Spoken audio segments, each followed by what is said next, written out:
Now, your pictures don't have to be very large. In other words, I'm going to do 4 pictures on this sheet of paper. And you notice I keep drawing with a brush, and that's okay. And I'm going to put my lighthouse here. I'm going to put my rocks here. And I have sky, and I got water.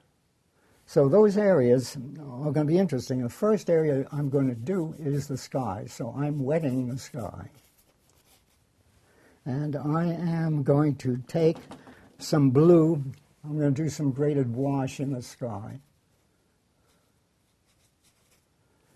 Now, you notice how that falls? I kind of like it, so I'm going to leave it alone. Now I'm going to add some orange to it.